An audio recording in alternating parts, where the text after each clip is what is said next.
The fluorescent tube above the doorframe buzzed. That's what I hear first every time this comes back to me. That particular buzz somewhere between a hum and a whine, the kind of sound that lives in your ears so long you stop noticing it. Except I never stopped noticing it. I couldn't, not that day, not ever since. You want to know what happened in that room? I can tell you. I've never told anyone the whole thing, but you're different, you're just listening. You weren't there, you didn't see what I saw. And this isn't the version that made the news. This is the one that lived in my head for all these years, the one I kept replaying on nights when sleep wouldn't come, the one I finally decided someone should hear. I was driving back from my sister's place when it hit me. 2 hours on the interstate, sun going down, the road stretching out in front of me with nothing but cornfields on both sides. My phone was mounted on the dashboard, but I wasn't talking to anyone, just driving. And then I was back in that room again in my mind, and I could hear everything, every sound, every breath, every silence that had mattered. The hum of the fluorescent tube, the way it never stopped. I need to start by telling you what I was doing there, what my job actually was, because it's not what you think and it matters for what comes next. I worked for the network, not the cameras at all. I was sitting behind the Video Village monitors, the ones where they cut the show together live. My job was to catch the moments that didn't make the broadcast, the off-mic stuff, the looks between people when they thought no one was watching. I was a producer technically, but more specifically I was the eyes on the feed that nobody else was watching, the person whose whole job was to see what the cameras missed. I had my fingers on the sound board when he walked in. And I'm going to tell you about every single thing I saw. I need to tell you about the phone call first. Not yet, not fully, but I need to put it in your head because it matters later. 5 minutes before he walked into that room, he was standing in the hallway outside the green room. I could hear him through the wall because my monitor feed picked up everything, every room, every corridor. He was on a phone call. I don't know who he was talking to, I couldn't make out the words. But I heard his voice and it was different than it would be in 20 minutes. Quieter, faster, he was asking something, not telling, and whoever was on the other end was saying no. That was the first withheld detail. I planted it there for a reason. I wanted you to hear it, tuck it away, keep it in the back of your mind while the rest of it unfolded. It matters. I promise you it matters. But you'll have to wait for me to come back to it because I need to tell you everything else first, and I need to tell you in the right order, the order that makes sense now but didn't make sense then. I would find out later why that mattered. I will tell you about that later. I have not forgotten. They'd switched the chairs at the last minute. I remember that. The original set had these big leather armchairs, the kind you'd see in an old study, heavy, formal, the kind of chairs that make you sit up straight even when you don't want to. But someone decided they didn't photograph right, too bulky, too dark, so they swapped them for slimmer ones, grey fabric, modern, almost like something you'd see in a hotel lobby if the hotel was trying to look important but not too important. The new chair on his side had a slight wobble. The legs weren't even. I noticed that because I was watching the monitors when they brought them in, and I watched one of the stagehands put a folded napkin under one leg to stop the rock. Just tucked it under there, quick, like it was nothing, like chairs wobble all the time and napkins fix everything. He didn't know about the napkin, but I did. I remember thinking at the time that it was funny that nobody checked the chairs before the talent came in. That seemed like the kind of thing someone should have caught. But I was just the person watching the monitors, so I didn't say anything. I never said anything. That wasn't my job. My job was to watch and remember and make notes in my head about things nobody else would ever ask me about. The room smelled like coffee. Not fresh coffee, the kind that sits in the urn for 3 hours and turns into something closer to burnt toast. There was a pitcher of water on the small table between the two chairs with a sprig of mint floating in it. That was the production manager's touch, trying to make it look less like an interrogation and more like a conversation. Trying to soften the space. Trying to make the person in that chair feel like this was just a chat between two people who happened to be on television. It didn't work. The room was too cold, I remember that too. The air conditioning was running at full blare. And nobody had thought to turn it down, and I could feel the chill on the back of my neck where I was sitting. And I wondered if the people in the room could feel it too, or if they were too focused on what was about to happen to notice the temperature. I was holding my clipboard, which is not a thing anyone ever talks about, but I held that clipboard every day for 2 years, and on that day it mattered. Not because of what was on it. I don't even remember what was on it now. Probably cue marks for the floor crew, notes about the commercial breaks, the little things that keep a broadcast running. But it mattered because of what it meant. It meant I was supposed to be invisible.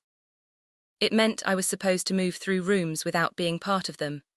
It meant when he walked in, I was just another person standing against the wall waiting to do a job. The clipboard was thick cardboard with a metal clip at the top. I could feel the weight of it in my hands, the slight roughness of the clip against my thumb. I held it against my chest like it was a shield, like it was going to protect me from something I couldn't name. The makeup artist had just finished with the host. She was packing up her kit in the corner, wiping down her brushes, and she had this look on her face like she knew something was about to happen but wasn't sure what. I know that look because I had it too. Nobody told us anything. We just listened. We always just listened. And this is the part where I need to ask you to stay with me because I almost stopped telling this story here. You know why? Because what comes next is the part that nobody believes, but you asked for this. You said you wanted to know what really happened. So I'm going to keep going. I'm going to tell you everything, and I need you to remember that I was there. I saw it with my own eyes. I heard it with my own ears. And I have never told anyone what I'm about to tell you, not all of it, not the way it actually happened. He came through the door first. That's how he always moved through rooms. Not fast, not slow, just with this sense that the room belonged to him now. He had on a tie that was almost the color of a fire truck, bright red, and when he walked past the light stand, the red caught the warmth of the lamp and turned almost orange for a second. I remember thinking the tie was too loud for a room that was supposed to be quiet. The room was supposed to be about words, about talking, about the things people say when they're trying to convince you of something. But the tie was about something else. The tie was about being seen. The tie was about not being missed. He sat down in the wobbly chair and didn't notice the napkin under the leg. The aide behind him adjusted something on the chair back but didn't mention it. Nobody told him. I don't know why. Maybe they thought it wasn't important. Maybe they thought he wouldn't notice. Maybe they knew he would notice and wanted to see what he would do. I don't know, I never found out. The host was already seated. That was the thing nobody talked about afterward, how still the host was, not nervous, not waiting, just still like a cat watching a door it knew someone was going to walk through. He had a pen in his hand and it was sitting exactly parallel to the edge of the table. I noticed that because I was looking for something to look at while everyone else was looking at him. The pen was silver, thin, the kind of pen that looks expensive but probably isn't. And it was perfectly aligned with the table's edge, like someone had measured it with a ruler, like the angle mattered. I don't know why that detail stuck with me, but it did, it still does.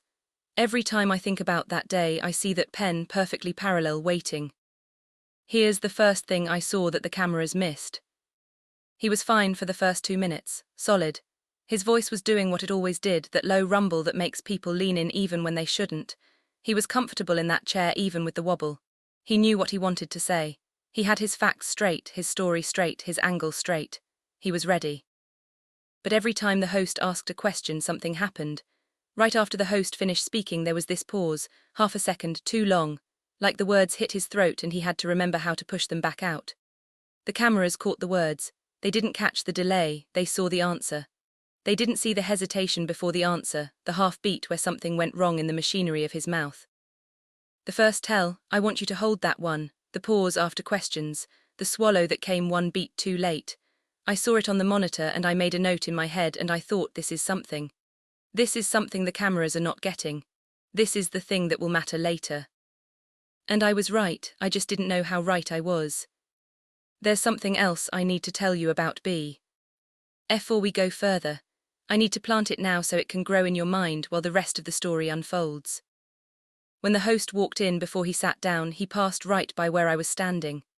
Close enough that I could smell his aftershave, something citrus and clean, like lemon, and something underneath it, something darker.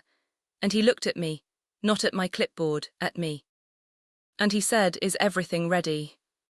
I said yes, which was my job, which was always my job, which was the answer I was supposed to give.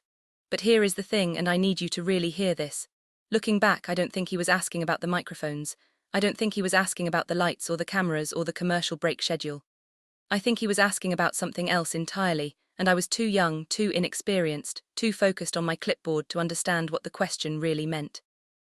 At the time I thought it was nothing. I thought it was just the host being thorough. I thought it was just the kind of thing that gets said before a big interview, a ritual, a check-in, nothing more. I was wrong. I want you to hold that thought. I'm going to come back to it, not yet, but soon. Because what happened next makes no sense unless you understand that the host knew something that day, something I didn't understand then and don't fully understand now, and he knew it before he ever sat down in that chair. The confrontation was moving towards something. I could feel it building the way you feel pressure change before a storm. The room was getting heavier, the air thicker, even though nothing had changed about the temperature or the lights or the smell of that burnt coffee. It was just the feeling in the room, the thing you can only get from being inside it, watching it, living it second by second. He was leaning forward more, his hands moving more, doing the thing he does where he spreads his fingers wide like he's showing you how big the problem is. The camera loved it.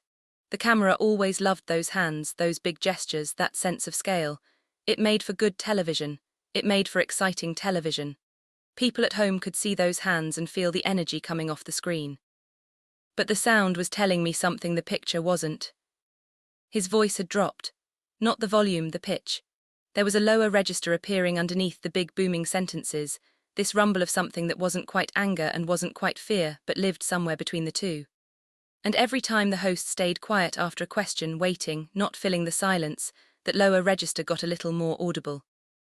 The cameras couldn't hear that. The cameras only saw the surface. I could hear what was underneath. And this is the part I have to tell you carefully, because this is where it starts to get hard to believe. He reached for the water pitcher, poured himself a glass, took a sip, set the glass down. At the wrong time. Not the wrong time in the sense that it was rude. The wrong time in the sense that the host had just asked something specific, something that required an answer, and he took that sip while the question was still hanging in the air. Like he was buying time. Like the water was a pause button and he needed one. Like he needed those 3 seconds to think about how to answer a question he should have been ready for. Nobody on the broadcast noticed. They don't look at water glasses. They look at faces, at hands, at the things that move. But I was looking at everything and I saw him reach for that water 3 more times in the next 10 minutes. And each time it was 1 beat too early or 1 beat too late. The rhythm was off. The timing was wrong. And that wrongness was telling me something about what was happening inside his head while his mouth was saying words he thought he had control over. I want you to stay with me here, because we're getting close to the part that matters most. I'm about 2,000 words in, and I need to tell you what happened next, and I need you to remember that I was there, I was watching, I was the one whose job it was to see the things that didn't make the screen. Here is the second tell, this is the one I think about the most. He started a sentence, I heard it start. He said, the reality is that what they... And then he stopped, not a pause, a stop. The kind where your mouth doesn't finish what your brain started. The kind where the words die in your throat and you have to pretend they never existed. The cameras caught him starting over. They caught him saying, the reality is, again with something that looked like emphasis but was actually recovery. They caught the new sentence, the one about how nobody really understood what had happened, how the context was missing, how the story was more complicated than anyone knew. They caught all of that. But they didn't catch the millisecond when his eyes went to the right, toward the aide Stan. Ding against the wall and then came back. The cameras were on his face but not that part of his face, not the quick dart of his gaze. The cameras saw the new sentence. They missed the moment when the old one died. I was watching the monitor when it happened. I saw his mouth open and close and open again, and I knew in that moment that he had lost the thread of whatever he was about to say, and nobody in that room except me and maybe one other person knew it had happened. Let me say that again, nobody knew except me and the host. Because I saw something else in that moment. I saw the host notice, I know he did. Even though the cameras didn't catch it, even though the host's face stayed perfectly still, I saw the smallest shift in his posture. His shoulders dropped maybe half an inch. His pen moved 2 degrees clockwise on the table. Things that meant nothing to the broadcast and meant everything to me. The host knew. The host had been watching the same thing I was watching. The host had seen the pause, the swallow, the water at the wrong time. The host had seen the dart of the eyes toward the aide, the sentence that died, the recovery that wasn't as smooth as it looked. And the host had understood something that I was only starting to understand, which was that the person sitting in that chair, the person everyone was afraid of, the person who walked into rooms like he owned them, was not as in control as he wanted everyone to believe. I need to take a breath here. I need to tell you something before we go further. Because I have been building toward this moment, and I need to make sure you understand what I'm about to say. He almost walked out. I know that's hard to believe because you watched what happened and it looked like he was in complete control. It looked like he was dominating the conversation. It looked like he was winning every exchange. But I heard it through the monitor in the hallway. The aide behind him said something low, and he said something back lower, and for about 4 seconds the whole room was holding its breath and nobody knew it except the people standing against the wall. I was standing against the wall. 4 seconds, that's all it was. 4 seconds where something shifted in the air, where the momentum changed, where he thought about leaving and then decided not to. And I watched those 4 seconds happen, and I made a note in my head and I thought, he almost walked out. He almost ended this before it really started. But he didn't walk out, he stayed. He sat back down in the wobbly chair and he kept going, and I kept watching. But those 4 seconds told me something that I didn't understand until later, which is that he was not in that room by choice. He was there because someone told him he had to be, and he was angry about it in a way that wasn't about the interview. It was about something else, something older, something that had nothing to do with cameras and everything to do with power. The phone call in the hallway, the conversation with the aide, the almost walkout, they were all the same conversation. They were all about control. Who had it? Who didn't? And the reason he was in that chair instead of walking out that door was because someone else had decided he was going to be there, and he had decided to do what he was told, at least for now, at least for this 1 hour.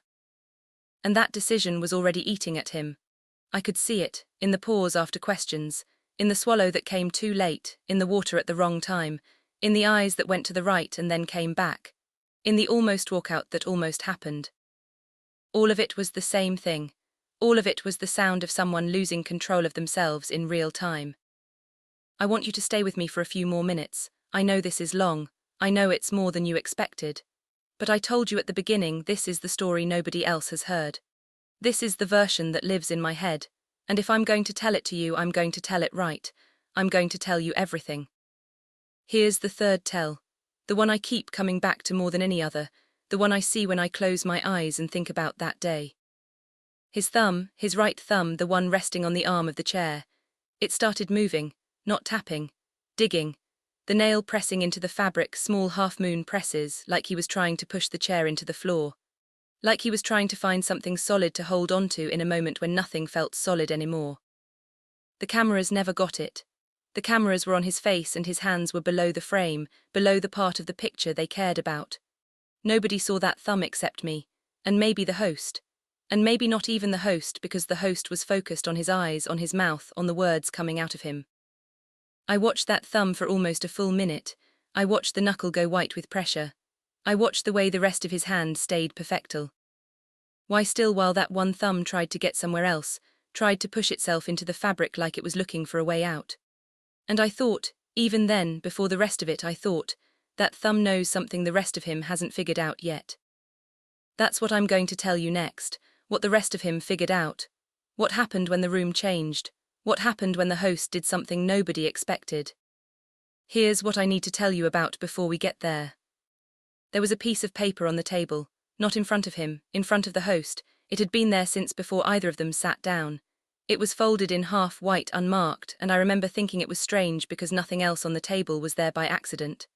The water pitcher was placed for the shot. The mint sprig was placed for the shot. The pen was positioned for the shot. Everything on that table was where it was because someone had decided it should be there. But that paper was just sitting there folded like someone had left it by mistake, like it was nothing, like it didn't matter. Nobody mentioned it, nobody looked at it directly, but it was there, and I noticed it. And I made a note in my head and I thought, why is that paper there? What is that paper for? Who put it there and why didn't they move it? I didn't get an answer to those questions that day. I'm still not sure I have one, but I will tell you about that paper. I will tell you what I saw happen to it. I just need to get there in the right order. I need to tell you about what happened first. Here's what happened next. This is the part that changes everything.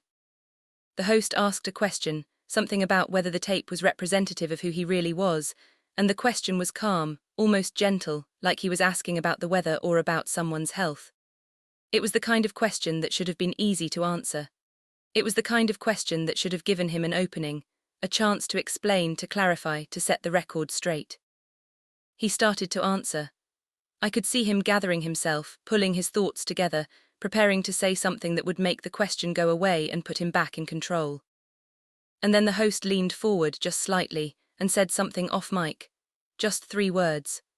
I heard them through my headset because my open mics were picking up everything in that room, even the things that weren't supposed to be picked up.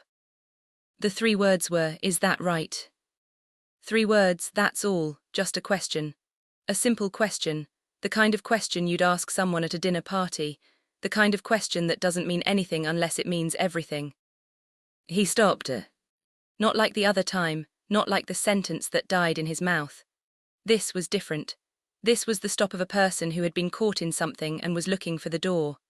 This was the stop of a person who had just realized the ground under him was not as solid as he thought it was. His eyes moved again, the same quick dart to the right toward the aide, and this time the aide did something I hadn't seen before. The aide almost nodded. Almost. Like he was about to tell him something but changed his mind. Like he wanted to help but couldn't. Like he was trapped in the same moment his boss was trapped in and he didn't know the way out either. The host sat back, the host said nothing, the host waited. And in that silence I saw it. The moment when he understood something that he hadn't understood 5 minutes before. His face didn't change. His voice didn't change. But something behind his eyes shifted and I knew in that moment that the host had not been asking a question. The host had been handing him a rope. And he had reached for it. I need to tell you what I mean by that. I need to explain what I saw happen in that moment, because this is the part that matters more than anything else I have told you so far. The name, the host asked about a name, just a name, nothing else, the kind of name you'd ask about if you were checking in on an old friend. How's so-and-so? Remember so-and-so, like it was nothing, like it was small talk. But it wasn't small talk, and it wasn't nothing, and I knew that because of what happened to his face when he heard it. The way his skin went tight around his eyes, the way his jaw moved just slightly, like he was biting down on something he didn't want to say. The way his whole body changed in the space of 1 second. The cameras came back online before the answer came. The broadcast started again, and on the monitors it looked like nothing had happened. Just 2 men sitting in chairs, one of them about to ask another question, the other one about to answer. The cameras saw the surface. They saw what was happening on the outside. But I knew, I was the only one in that room who knew. He had no answer, the name had stopped him cold, and the host knew that he had no answer, and the host knew that everyone watching knew that he had no answer. And the host sat back and let the silence do the work that words would have done a better job of hiding. I was watching the monitors, I was watching his face, and I thought this is the moment. This is the moment when it changed, right here, right now. In this silence that nobody else in the room understood except the 2 people who were in it. This is where I need to tell you about the piece of paper. I promised I would come back to it, and I am coming back to it now. That folded white paper on the table, the one nobody talked about, the one that seemed like nothing. Here's what happened to it. After that moment, after the name, after the silence, the host did something. He reached for the paper, slowly, like he was just adjusting things on the table, like he was just moving something out of the way. He unfolded it. I couldn't see what was on it. I was too far away, and he was holding it at an angle where the writing was facing him, not facing the cameras, not facing me. But I could see him looking at it. I could see his eyes moving across whatever was written there. And then he put it back down, folded it again, put it back where it had been, and he went on with the interview like nothing had happened. But something had happened, I knew it, the host knew it. And he knew it too, even though he never looked at the paper, even though he never acknowledged it, even though he kept talking like nothing had changed.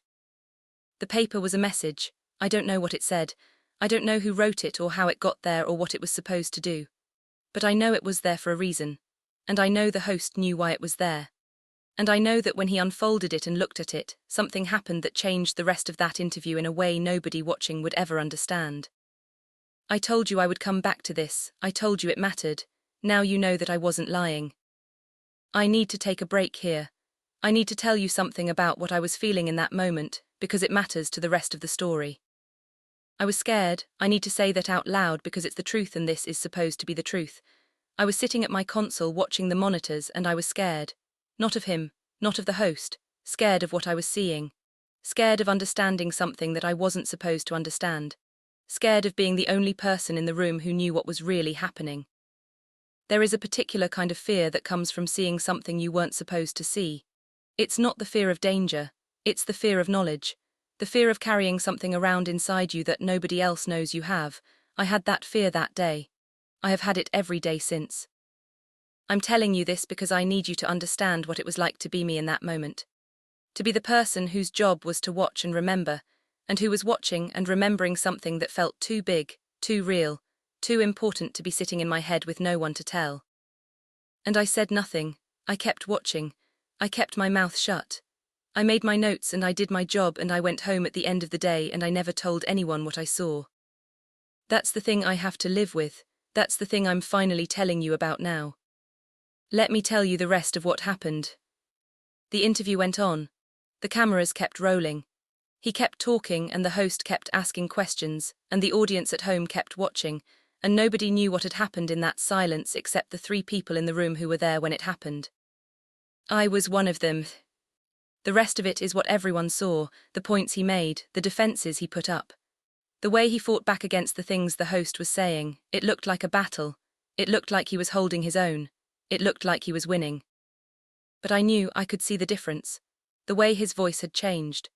The way his hands were moving differently now, not the big confident gestures from the beginning but something smaller, something that looked like he was trying to make up for lost ground. The way he reached for the water again, and this time he didn't take a sip. He just held the glass in his hand, turning it slowly like he needed something to do with his fingers. The cameras didn't catch any of that. The cameras were too busy catching the words. The end of the interview was what everyone saw. The handshake. The camera-friendly moments. The way he walked out looking like he had won something even though everyone in the room knew he hadn't. The way the host sat back in his chair and closed his eyes for just a second, like he was taking a breath before the next thing, like he was already thinking about what came next. But I saw something else. Something that happened when they stood up, when they shook hands. The host leaned in, not the normal lean of a handshake. A different one, closer, like he was telling a secret, like he was making sure only one person could hear what he was about to say. And he said something into his ear, just for a second, just low enough that the mics couldn't catch it, but I was close enough to see his lips move. I don't know what he said, I couldn't read lips, I wasn't close enough to hear, but I saw the way his face changed after, not anger, something else, something smaller, like a man who had just been shown a card he didn't know was in the deck, like a man who had just realized the game was different than he thought it was. He left the room without looking back. I drove home that night on the same roads I drive on now. 2 hours of darkness, headlights coming the other way, and the whole time I kept hearing the buzz of that fluorescent tube in my head. Couldn't shake it. Still can't sometimes. Even now, years later, if I think about that day, that's what I hear first. The buzz, the hum, the sound that nobody else noticed but that lived in my ears for every minute I was in that room. The tape came out anyway. You know that. You probably watched it. You probably watched it 3 times, looking for the moments I just told you about, and you didn't find them because they weren't there to find. The cameras showed you one thing. The room held another thing entirely. And the host won. Not on the broadcast. Not in the parts that made the news. He won in the silence between 2 commercial breaks, in a question asked off mic, in a piece of paper that nobody else noticed, in the half-second when he looked at me and asked if everything was ready. He knew what was coming. I don't know how. I don't know who told him or what he knew or where the information came from. But he knew. He knew before he walked into that room. He knew before he sat down in that chair. He knew, and he was ready, and he won without anyone knowing he had won. That's the thing I have never told anyone. That's the thing I'm telling you now. I want to tell you what happened after he left. Not the broadcast, not the commentary, not the aftermath that everyone else saw and talked about. Just what happened in that room to me in the minutes after the door closed. The stage manager was talking into his headset about the break schedule. The makeup artist was wiping down the chair where the host had been sitting. The aide was gathering papers from the table, quick movements, like he wanted to be out of there before anyone could ask him anything. And I was sitting at my console, still wearing my headset, still watching the monitors, and I felt something I didn't have a name for then. Something between relief and dread, like I had witnessed something that was going to change things and I didn't know which way. The host walked past me on his way out. He didn't stop. He didn't look at me again. But he put his hand on the back of my chair as he went by just for a second and he said, "Good work in there." I didn't know what he meant. I didn't know if he was talking about the interview or if he was talking about something else, something he had seen that I didn't know I had seen. But I knew that it mattered. I knew that those 3 words were not nothing. I never found out what he meant, I never asked. I never had the chance. He was gone, and I was sitting there with my clipboard and my headset and my knowledge of what had really happened in that room, and I didn't know what to do with any of it. I'm going to tell you the rest now, the part I have been avoiding, the part I have never said out loud to anyone, not once, not ever, until right now, until this moment, until you. After that day I went home and I sat in my car in the parking lot for a long time. Not crying, not thinking, just sitting, listening to the engine tick as it cooled down, and I knew in that moment that something had shifted in a way I couldn't undo. Not because of him, not because of the host, because of me. Because I had seen something real happen in a room full of people who were watching the wrong thing, and I had been the only one watching the right thing, and I hadn't said a word. Not to anyone. Not then, not for years. I recognized the moment for what it was. I knew it mattered. I knew it was the kind of thing that people would want to know about if they ever found out it existed. And I kept it. I kept it like a secret. I kept it like something precious and dangerous at the same time. That is my confession. I saw it, I knew, and I said nothing. I'm at the end now, I can feel it. The story is almost told, the words are almost done. I need to tell you one more thing before I stop. One more thing I have been holding on to all these years, one more thing that nobody else knows. I kept something from that day. It's small, it's nothing really, just a piece of paper. Just a folded square of white that sat on a table between 2 chairs. I don't know why I kept it, I don't. Know what made me reach down and pick it up after everyone else had left, after the room was empty, after the lights had been turned off and the chairs had been taken away. It's still in my desk drawer, I haven't looked at it in years. I don't know what's written on it, I never opened it. I just kept it like a reminder, like a piece of evidence, like something I might need someday if anyone ever believed me. No one ever asked me about that day. No one ever came to me and said, what did you see, what did you hear, what do you know that nobody else knows? No one ever wanted my version of the story, so I kept it to myself. I kept the paper. I kept the memory. I kept the buzz of the fluorescent tube in my ears. And now I'm telling you, I'm finally telling someone. I don't know if you believe me. I don't know if any of this makes sense to you, or if it just sounds like the CONFUSED Chinese letter of someone who was there but didn't understand what they were seeing. But it's the truth. It's the only truth I have. And it's the thing I have been carrying around inside me for all these years, waiting for the right moment to let it go. This is that moment. This is me letting it go. And I feel lighter than I have felt in a very long time.